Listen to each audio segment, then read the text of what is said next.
Captain Jake Morrison stood at the window of his ship, looking out at the massive space station floating in front of them. The New Horizons had traveled for 3 weeks to reach this place. Today would be different from all the other meetings he had attended here. Today, humanity would say goodbye to the galaxy. Dr. Lisa Coleman walked up beside him. Her face looked tired. She had been the human ambassador for 10 years. She had seen every argument, every fight, every time the aliens asked for help and then complained about how humans gave it. "Are you ready for this?" Jake asked her. Lisa nodded slowly. "I have been ready for months, maybe years." Behind them, Commander Ryan Bell was checking his tablet. He had spent the morning talking to human fleets all across the galaxy. Every ship, every base, every human settlement had received the same message. Come home. Leave the aliens to handle their own problems. The 3 humans walked through the long corridors of the space station. Aliens of every shape and size moved past them. Some had fur, some had scales, some looked like giant insects. A few nodded to the humans as they passed. Most ignored them completely. They entered the great meeting hall. It was huge, with seats for representatives from over 200 different species.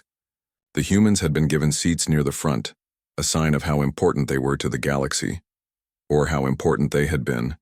Ambassador Zexthera, a tall reptilian alien, waved at them from across the room. She had worked with humans for many years. She was one of the few aliens who understood what humans really did for the galaxy. Jake wondered if she knew what was coming. The meeting began like all the others. Different species stood up to complain about their problems. Pirates were attacking trade ships. Diseases were spreading on distant worlds. Wars were starting over. Stupid disagreements. The same problems that had been going on for decades. But today, no one asked the humans for help. They had learned to be more careful about that. 3 months ago, the Valerian trade war had ended. Humans had stopped a genocide that would have killed 15 million aliens. They had saved entire worlds from destruction. And what did they get for it? Criticism. Complaints. Lectures about being too violent, too aggressive, too much like the Deathworlders everyone said they were. Lisa stood up when her turn came. The room became quiet. Everyone wanted to hear what the human ambassador had to say. "Ladies and gentlemen," she began, her voice clear and strong, "I have an announcement to make on behalf of all humanity." Jake watched the faces in the crowd. Some looked curious. Others looked bored. None of them seemed worried. They should have been. "For the past 50 years," Lisa continued, "humans have been part of this galactic community. We have sent our ships to protect your trade routes. We have sent our doctors to fight your diseases. We have sent our soldiers to stop your wars. We have shared our technology and our knowledge. We have died for species we barely knew, on worlds we had never seen." A few aliens shifted in their seats. The Valerian representative looked uncomfortable. "And in return," Lisa said, her voice getting harder, "we have been called barbaric. We have been called violent. We have been told that our methods are wrong. Our culture is primitive. Our very existence is a threat to civilized society." The room was completely silent now. Jake could see aliens looking at each other with confusion. Where was this going? 3 months ago, we ended the Valerian conflict. We saved 15 million lives. We prevented 3 worlds from being destroyed. And what did this council do? They condemned us. They said we used too much force. They said we were too quick to fight. They said we should have found a peaceful solution. Lisa paused and looked around the room. Her eyes found the Valerian representative, who was now staring at the floor. "There was no peaceful solution," she said quietly. "There never is when genocide is the goal. But you do not want to hear that. You want to believe that all problems can be solved with words and good intentions. You want to believe that violence is never necessary. You want someone else to do the dirty work so your hands can stay clean." Jake felt a strange mix of pride and sadness as he watched his friend speak. This was what they had all been feeling for years. Someone had finally said it out loud. "So today," Lisa said, standing up straighter, "humanity is officially withdrawing from all galactic affairs. We are recalling our fleets. We are ending our aid programs. We are closing our embassies. We are going home. The silence that followed was deafening. Jake could see the shock on alien faces throughout the room. A few species representatives started to stand up, but Lisa held up her hand. "This decision is final," she said. "We are not angry. We are not seeking revenge. We are simply tired. Tired of being criticized for saving your lives. Tired of being hated for protecting your worlds. Tired of being called monsters for doing what you cannot do yourselves." She sat down. The room exploded into noise. Aliens were shouting, arguing, demanding explanations. Ambassador Zexathara was trying to get to the human section, but other aliens blocked her way. Jake activated his communicator. "All human ships," he said calmly. "Begin withdrawal immediately. Operation Homecoming is now active." Across the galaxy, human fleets started moving. Medical teams packed their equipment. Diplomats closed their offices. Soldiers left their posts. For the first time in 50 years, humanity was coming home. The aliens in the meeting hall were still arguing when the three humans left. No one tried to stop them. No one seemed to understand what had just happened. As they walked back to their ship, Ryan Bell smiled grimly. "Think they will learn?" he asked. Lisa shook her head. "They will learn. The question is what the lesson will cost them." Jake looked back at the space station one last time. "That," he said quietly, "is no longer our problem." Lieutenant Amy Foster watched the last human transport ship disappear into the darkness of space.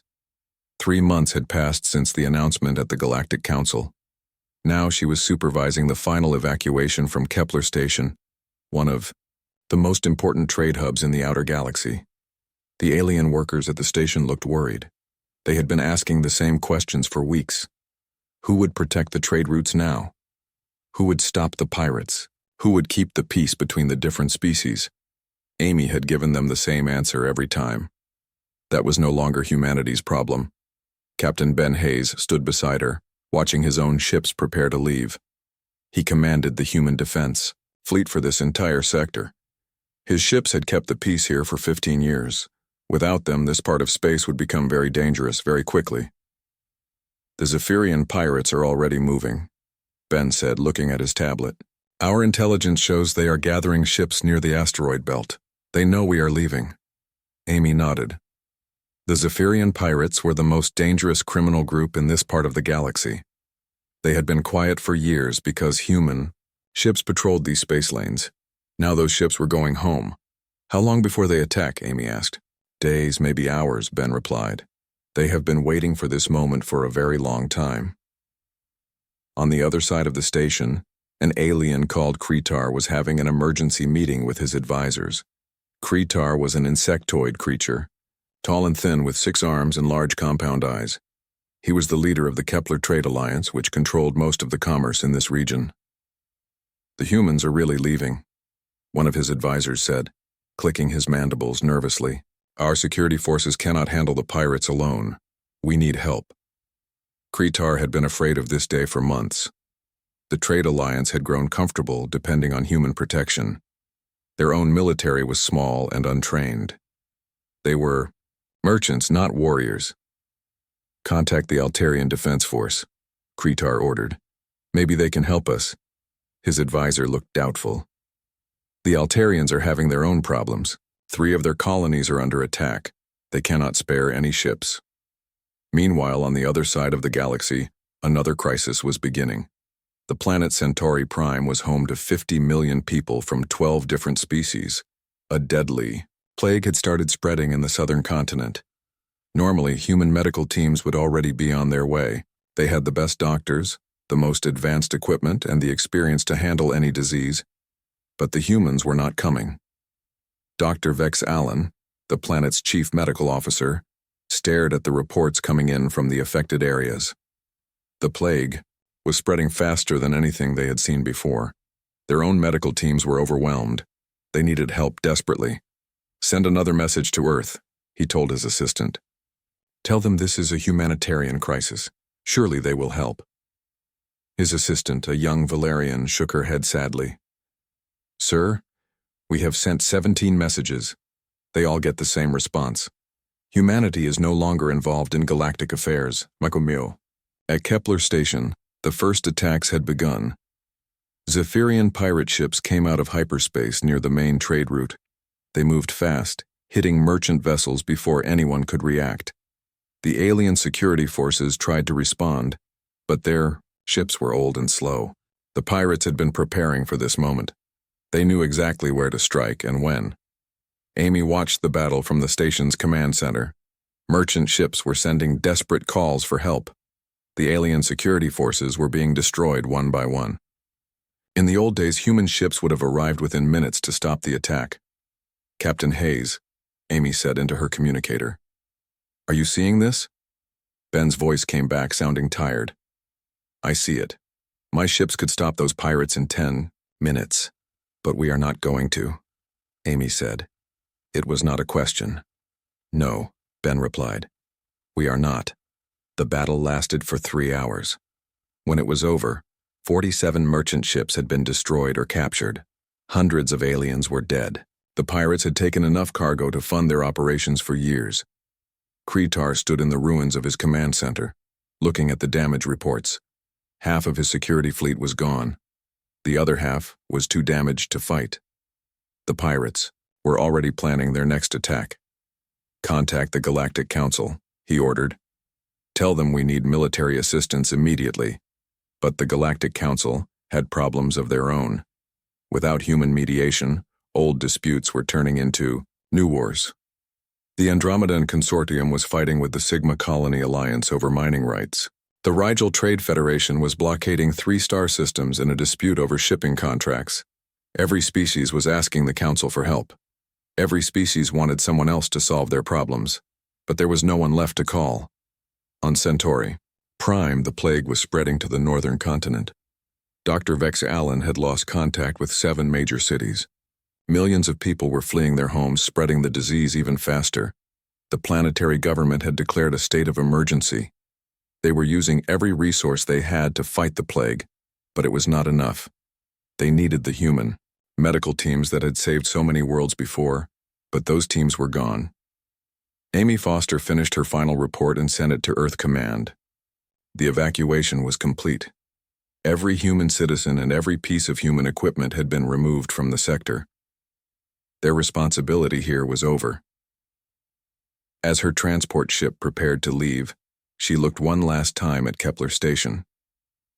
Already, she could see smoke rising from several sections.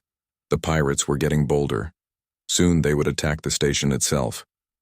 In the old days, human ships would have protected it. Human soldiers would have fought for it. Human doctors would have treated the wounded. Now the aliens would have to protect themselves. Amy's ship jumped into hyperspace, heading for Earth. Behind her, the galaxy was learning what it meant to be alone. The lesson was just beginning. Admiral Kate Murphy sat in her office on Luna Base, reading the latest reports from across the galaxy. 1 year had passed since humanity's withdrawal. The news was getting worse every day. 17 star systems had fallen to various criminal groups. The Zephyrian pirates now controlled 3 major trade routes. 2 entire species had been wiped out in wars that started over water rights. The Centauri Prime plague had spread to 47 worlds. Kate put down the tablet and rubbed her tired eyes. Every day brought new messages from alien governments begging for help. Every day she had to ignore them.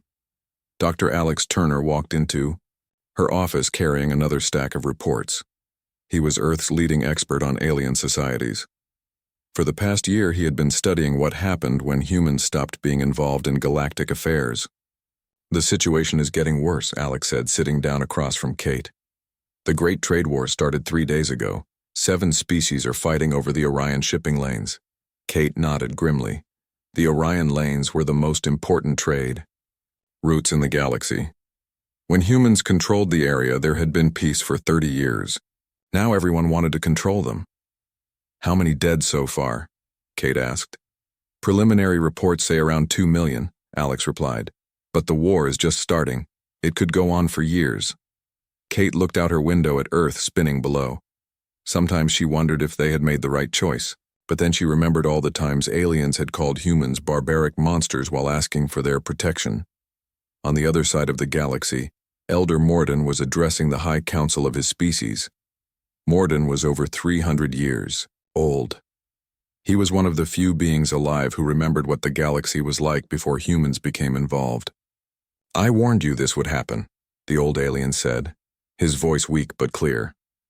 "I told you not to take the humans for granted. I told you what it was like in the old days." The younger council members shifted uncomfortably.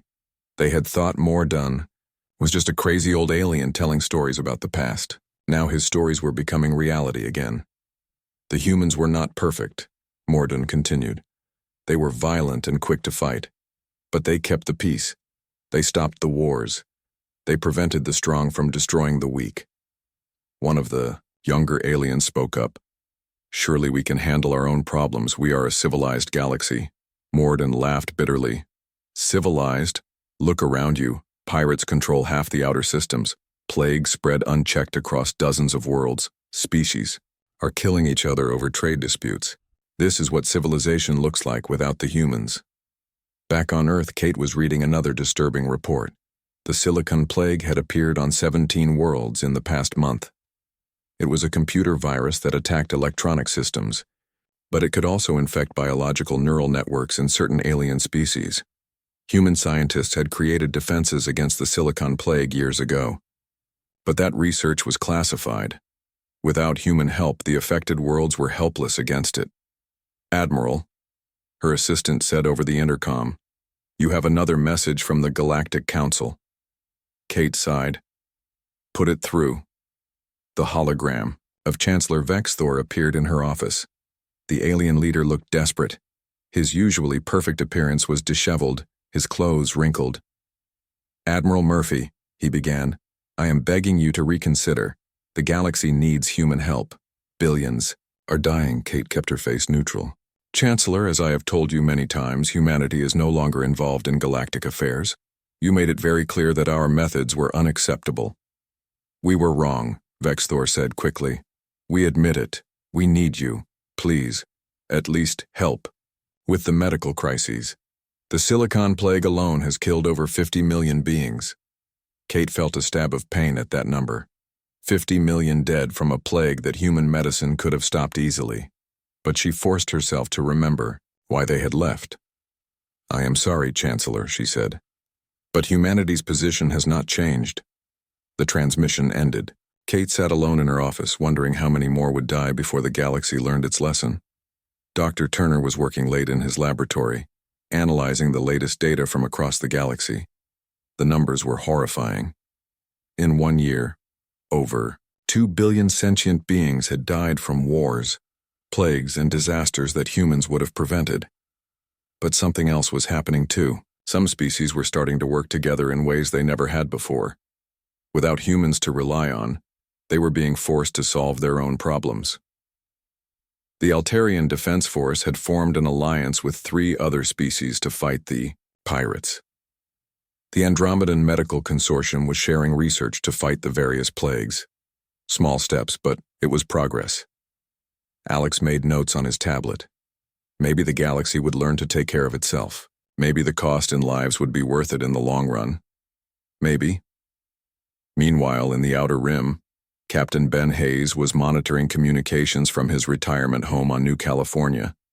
Even though he was no longer in active service, he could not stop following what was happening in the sectors he used to protect. The news was bad. Kepler Station had finally fallen to the pirates. The entire Rigel system was under blockade. 3 colony worlds had been abandoned when their populations fled to safer areas. But there were also signs of hope. Some of the alien species were learning to fight. The Catharian Defense Fleet had won their first major victory against pirates last week. It had cost them heavily, but they had won. Ben smiled sadly. The aliens were learning that freedom was not free. They were learning that peace required strength. They were learning the lessons that humans had tried to teach them for 50 years. The question was whether enough of them would survive to benefit from those lessons. On the planet Xerion, Ambassador Zexathara was meeting with representatives from 12 different species. They were trying to form a new alliance to deal with the crises facing the galaxy. "We cannot replace the humans," she told the group, "but we can try to work together in ways we never did before." It was slow work. Species that had relied on human mediation for decades did not know how to compromise with each other. Arguments broke out constantly. Several representatives had already left. But Zexathara kept trying. She remembered working with humans, watching how they brought different groups together. She was trying to do the same thing, but it was much harder than it looked. The galaxy was learning that some jobs were more difficult than they appeared. Some responsibilities carried a heavier burden than anyone realized. The humans had carried that burden for 50 years. Now it was someone else's turn. President Dan Cooper stood at the window of his office in the Global Government Building, looking out at the peaceful Earth below.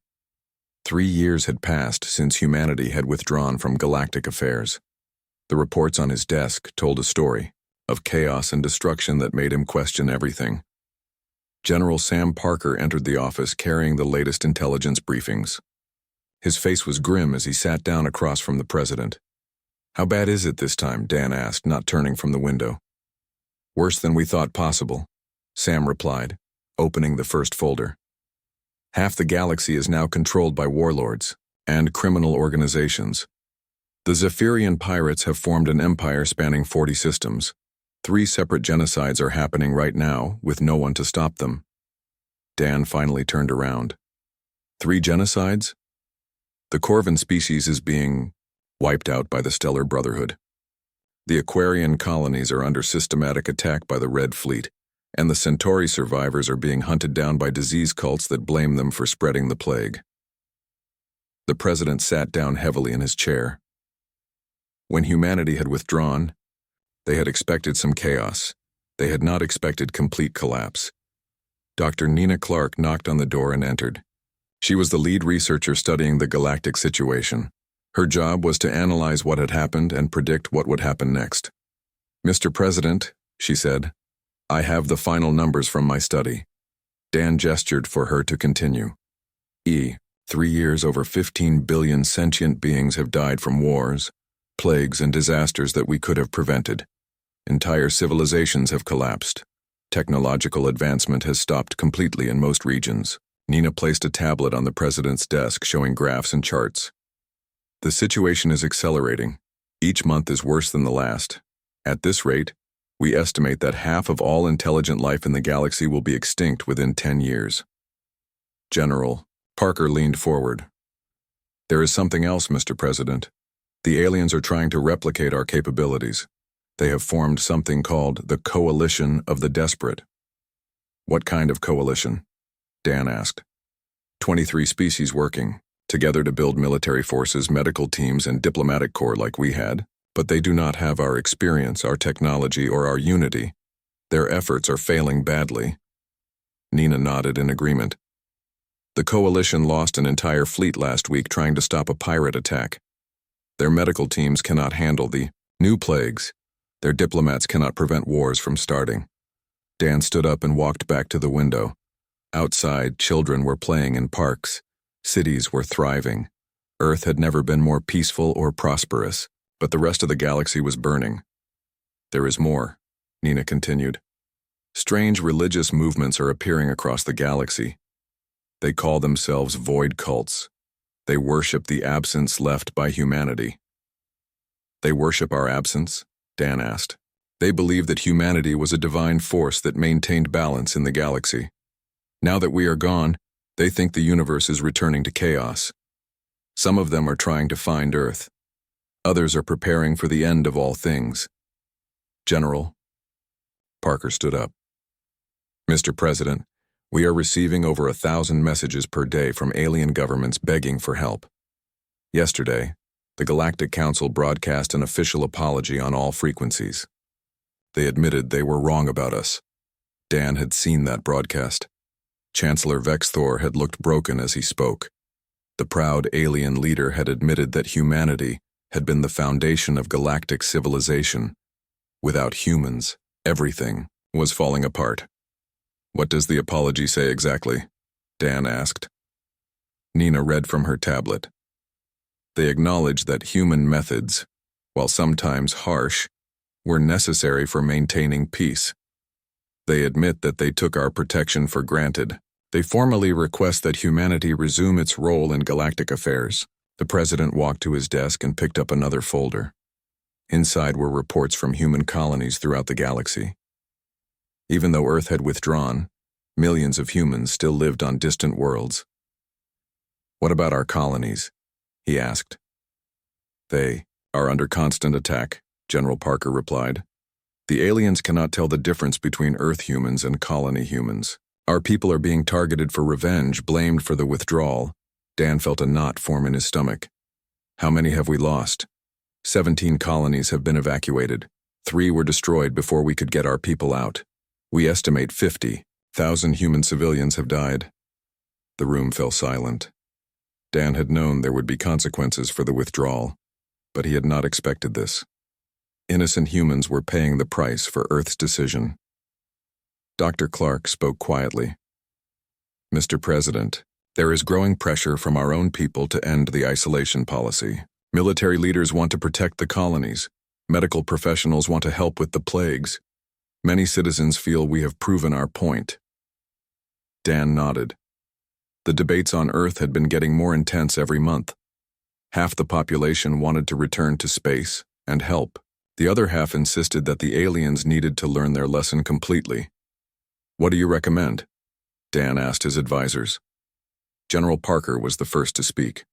"Sir, I think we need to at least protect our colonies. We cannot abandon our own people." "I agree," Nina said. "But we also cannot go back to the old system. If we return, it has to be on our terms." Dan looked at the report spread across his desk. 15 billion dead, half the galaxy in chaos, their own people under attack. The moral weight of it all was crushing. "Schedule a meeting with the full cabinet," he said finally. "It is time to decide what kind of people we want to be." As his advisors left, Dan remained alone in his office. Outside, Earth continued its peaceful existence. But somewhere in the darkness of space, civilizations were dying because humanity had chosen to stay home.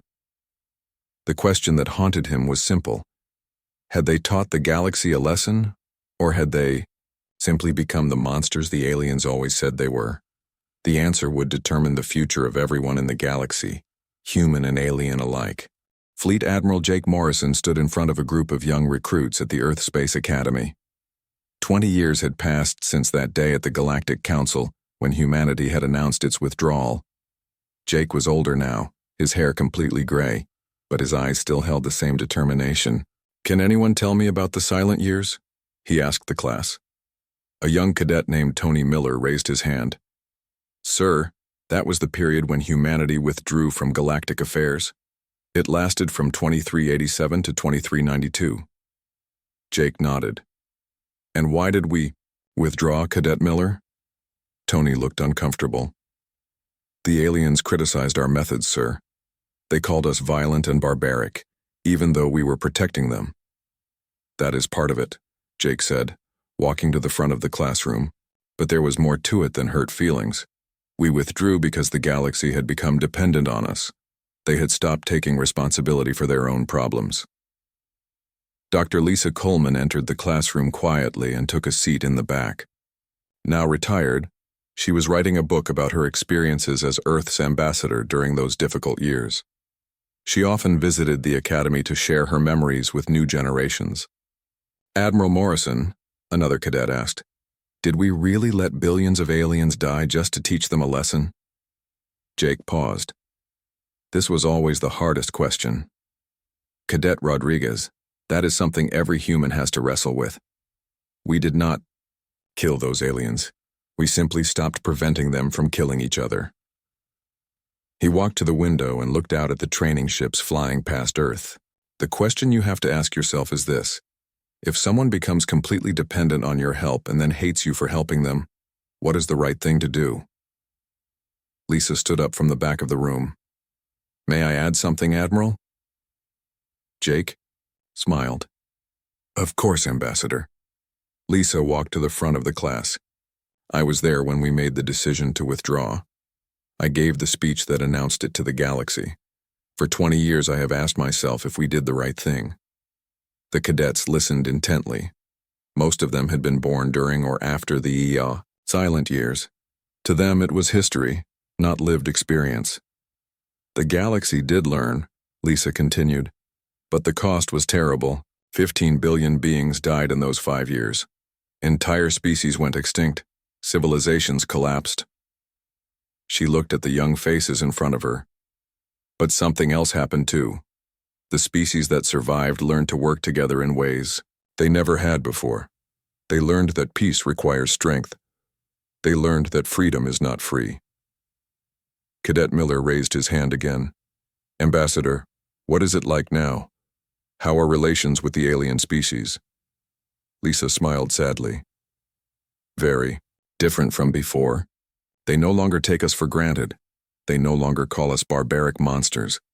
But they also fear us in a way they never did before. Jake walked back to the center of the room. When we returned to Galactic Affairs in 2392, we did so under what became known as the Morrison Doctrine. What is that, sir? Cadet Rodriguez asked. Simple, Jake replied. We help those who help themselves. Before we intervene in any crisis, the affected species must prove they have tried everything else. They must show they have exhausted their own resources and abilities. He activated a holographic display showing a map of the galaxy. Today, there are human peacekeeping forces in 17 sectors, human medical teams on 43 worlds, human diplomats mediating 12 different conflicts. The map showed the current state of galactic civilization. It was smaller than before the silent years, but more stable. The species that had survived were stronger and more self-reliant. But we are no longer the galaxy's police force, Jake continued. We are partners, not parents. The aliens solve their own problems first. We help only when they have proven they need it. Dr. Clark, now the director of the Galactic Studies Institute, entered the classroom. She had requested permission to observe this particular lesson. Dr. Clark, Jake said, would you like to share your research on how the galaxy has changed? Nina nodded and walked to the front. The silent years created what we call the Great Awakening. Species that had relied on human protection for decades were forced to develop their own capabilities. She changed the holographic display to show population and development statistics.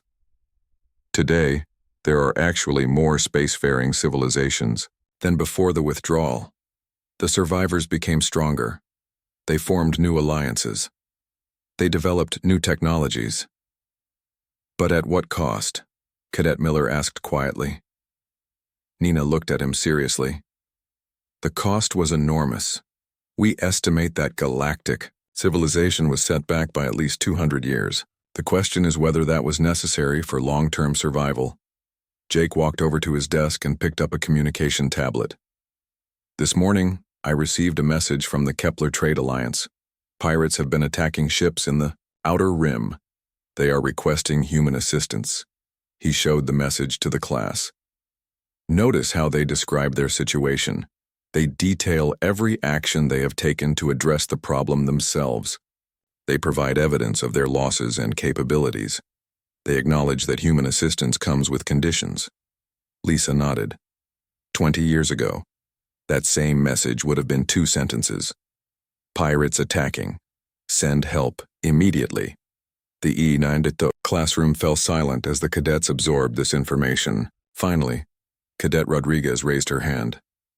Admiral, do the aliens still tell stories about the silent years? Jake smiled grimly. Every species in the galaxy teaches their children about that time. They call it different things. The Great Silence, the time of darkness, the years of blood.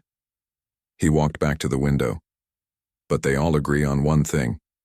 It was the day the Deathworlders decided to stop. And they all know it could happen again. Lisa joined him at the window.